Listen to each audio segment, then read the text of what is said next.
Hello students, welcome to NCERT deep learning. आज हम principles of inheritance and variation के lecture number 6 में chromosomal theory of inheritance के topic को cover करेंगे। लेकिन उससे पहले मैं आपसे प्रीवियस लेक्चर के कुछ क्वेश्चंस पूछूंगी। आप उन क्वेश्चंस के आंसर कमेंट बॉक्स में पॉजिटिवली टाइप करें। Question number 1, what is the phenotypic ratio of dihybrid cross? Dihybrid cross की फिनोटिपिक रेशियो क्या होती है, उसे आपको कमेंट बॉक्स में लिखना है। Question number 2, what is the genotypic ratio of monohybrid cross? Monohybrid cross की जीनोटिपिक रेशियो को आपने कमेंट बॉक्स में लिखना है। So without delay, let's move to other topic. Although there are 16 squares, how many different types of genotypes and phenotypes are found?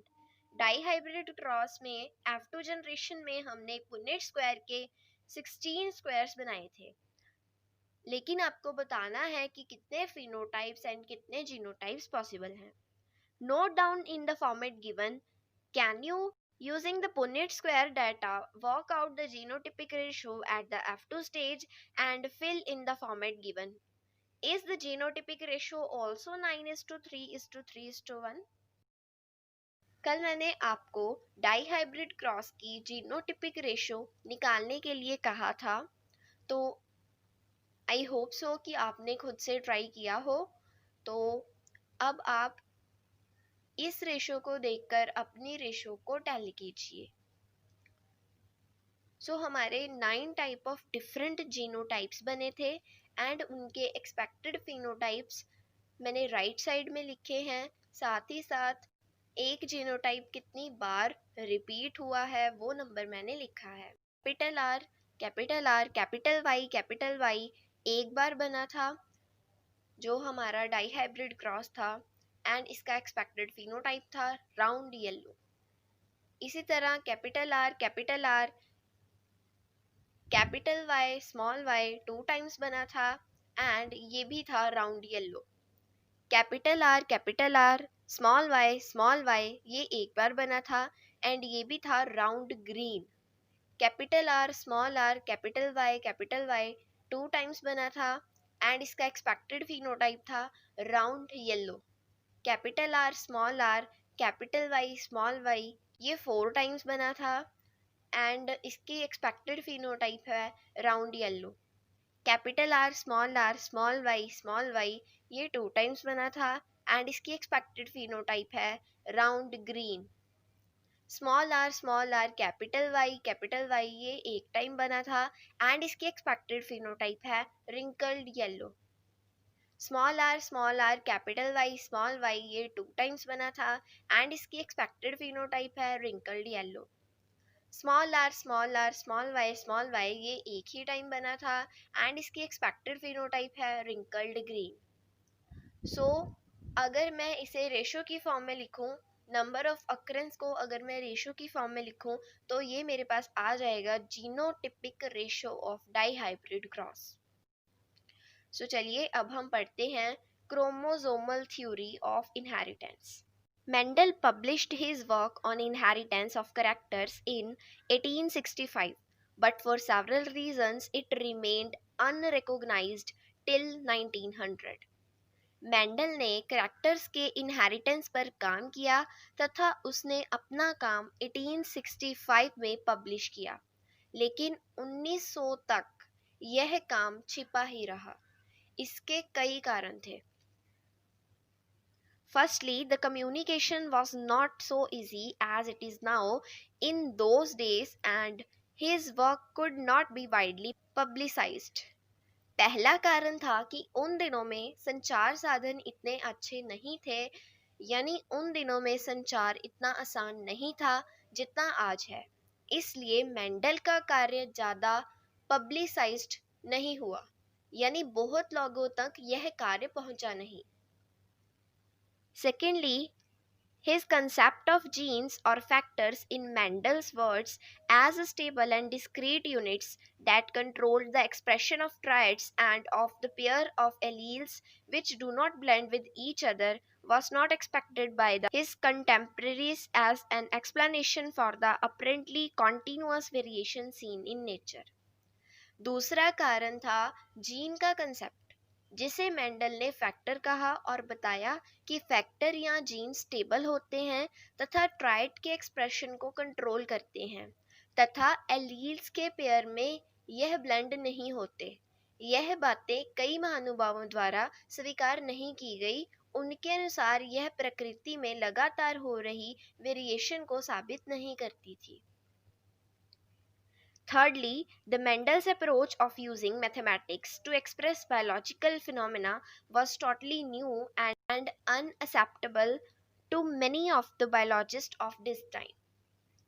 तीसरा, Mendel ने biological phenomena को explain करने के लिए मैथमेटिक्स का इस्तेमाल किया। उस समय के कुछ बायोलॉजिस्ट के लिए यह ठीक नहीं था। उस समय मेंडल का यह कंसेप्ट न्यू था। Finally, through Mendel's work suggested that the factors were discrete units, he could not provide any physical proof for the existence of factors or say what they are made up of. अंत में Mendel के कार्य के अनुसार factor या gene discrete unit होते हैं, लेकिन मेंडल यह नहीं बता सका था कि जीन किससे बने होते हैं तथा ना ही जीन की उपस्थिति का मेंडल कोई भौतिक प्रमाण दे सका था। In 1900, three scientists, De Vries, Correns, and Schenmark, independently rediscovered Mendel's result on the inheritance of characters.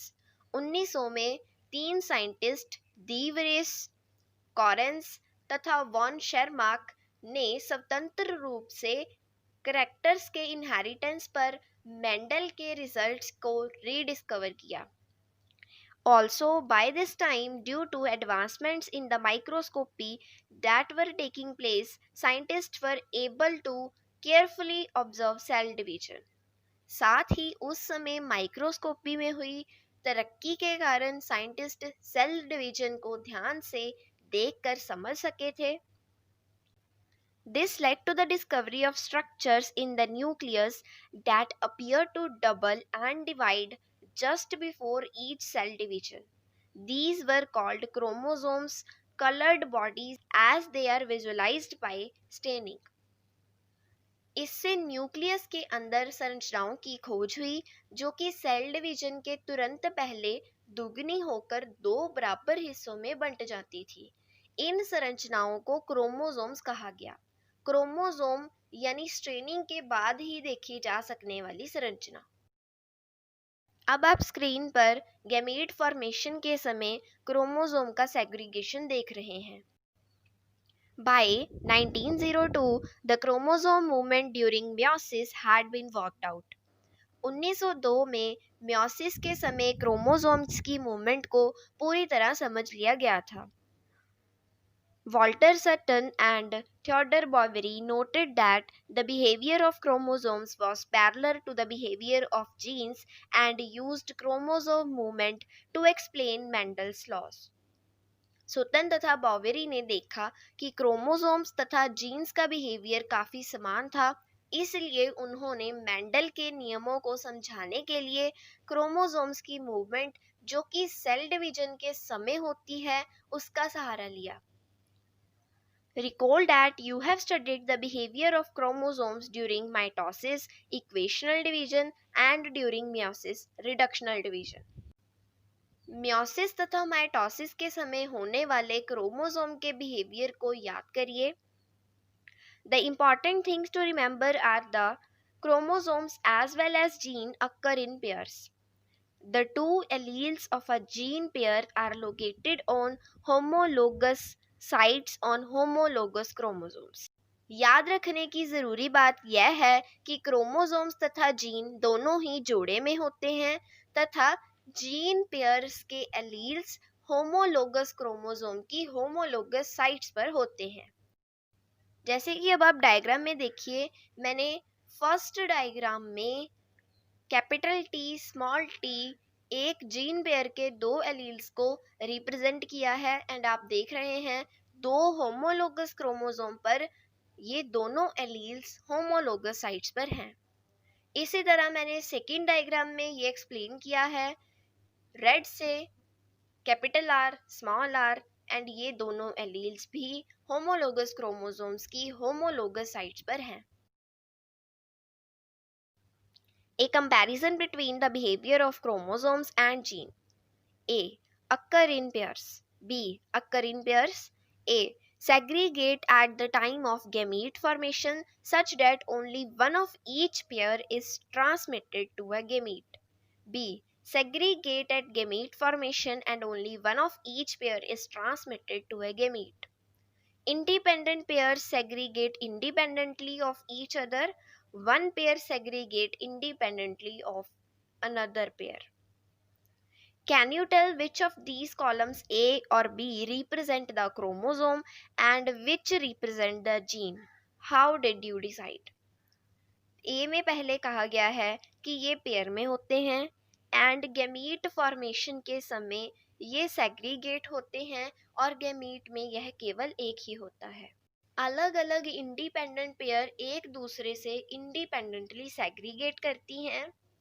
B के बारे में बताया गया है कि ये पेयर में होते हैं और गैमीट फॉर्मेशन के समय सेग्रीगेट होते हैं एंड एक गैमीट एक ही ट्रांसमिट होता है। एक पेयर दूसरी पेयर से इंडिपेंडेंटली सेग्रीगेट होती है। अब यहाँ पर जो क्रोमोसोम्स हैं वो बहुत सारे होते हैं, उनके काफ़ी ज़्यादा पेयर्स होते हैं एंड बहुत सारे पेयर्स ऑफ क्रोमोसोम्स गैमीट में पहुँचते हैं, लेकिन एलील जो होमोलोगस क्रोमोसोम पर होते हैं उन दोनों पेयर्स में से सिर्फ एक पेयर ही जाता है। A is chromosome and B is gene. During anaphase of meiosis 1, the two chromosome pairs can align at the metaphase plate independently of each other. Meiosis 1 के एनाफेज के समय क्रोमोसोम के पेयर्स मेटाफेज प्लेट पर अपने आप को एक दूसरे से स्वतंत्र रूप से अलाइन करते हैं। To understand this, compare the chromosomes of 4 different colors in the left and right columns. इसे समझने के लिए आप दिए गए उदाहरणों में दाएं तथा बाएं कॉलम में दिए गए 4 अलग-अलग रंगों के क्रोमोसोम्स को कंपेयर कीजिए।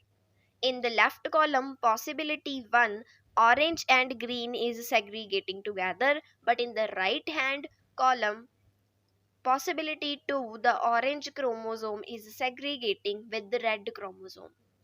Left column की possibility 1 में orange तथा green क्रोमोसोम्स इकट्ठे सेग्रीगेट हो रहे हैं, लेकिन राइट कॉलम में पॉसिबिलिटी 2 के अंतर्गत ये ऑरेंज क्रोमोसोम तथा रेड क्रोमोसोम इकट्ठे सेग्रीगेट हो रहे हैं। अब इसे आप डायग्राम की हेल्प से समझिए।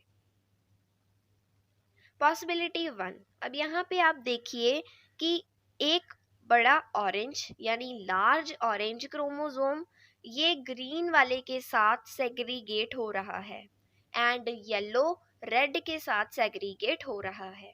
ये है पॉसिबिलिटी 1।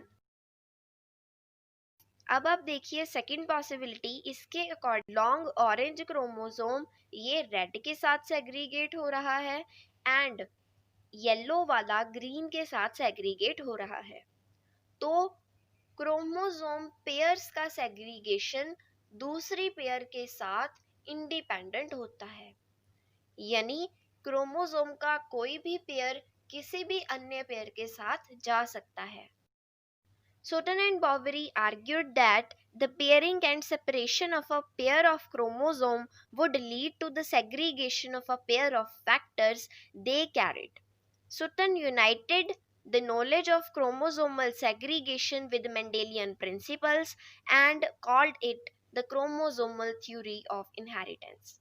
सुतन तथा बॉवेरी ने बताया कि जब क्रोमोसोम पेयरिंग तथा सेपरेशन यानी जब क्रोमोसोम्स जोड़ा बनाते हैं तथा जब क्रोमोसोम्स अलग अलग होते हैं, इसी समय ही जीन या फैक्टर के पेयर्स भी सेग्रीगेट या पेयर हो जाते हैं।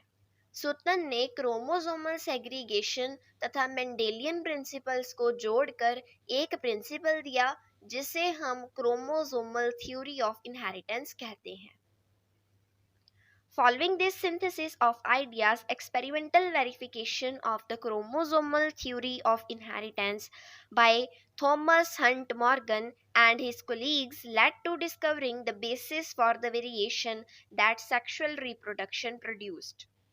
इस थ्योरी के बाद थॉमस हंट मॉर्गन ने एक्सपेरिमेंट्स की मदद से क्रोमोसोमल थ्योरी ऑफ इनहेरिटेंस को प्रूव किया।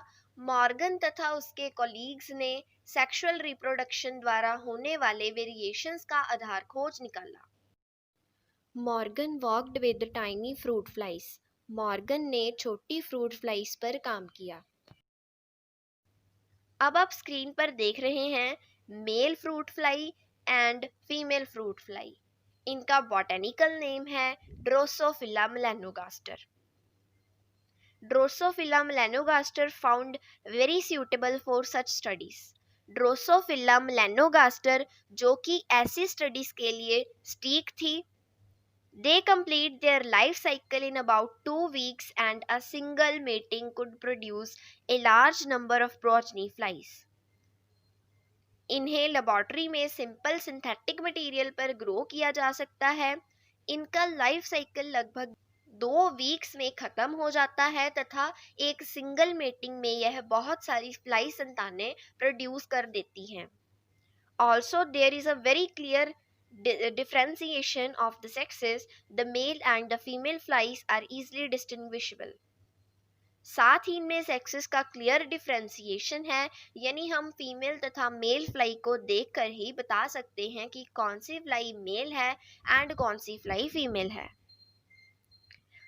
Also it has many types of hereditary variations that can be seen with low power microscopes. साथ ही इसमें कई तरह की हेरिडिटरी वेरिएशंस हैं जो कि हम लो पावर माइक्रोस्कोप से भी देख सकते हैं। इसके साथ ही हमारा क्रोमोसोमल थ्योरी ऑफ इनहेरिटेंस का टॉपिक फिनिश होता है। नेक्स्ट लेक्चर में हम अगले टॉपिक पर बात करेंगे, लेकिन उससे पहले मैंने आपसे लेक्चर के स्टार्टिंग में जो क्वेश्चंस पूछे थे, आप उन क्वेश्चंस के आंसर्स कमेंट बॉक्स में पॉजिटिवली टाइप करें। वीडियो में एनसीईआरटी के एक्स्ट्रा जो पिक्चर्स एंड मटेरियल्स यूज़ हुआ है वो हम अपने टेलीग्राम ग्रुप में शेयर करेंगे।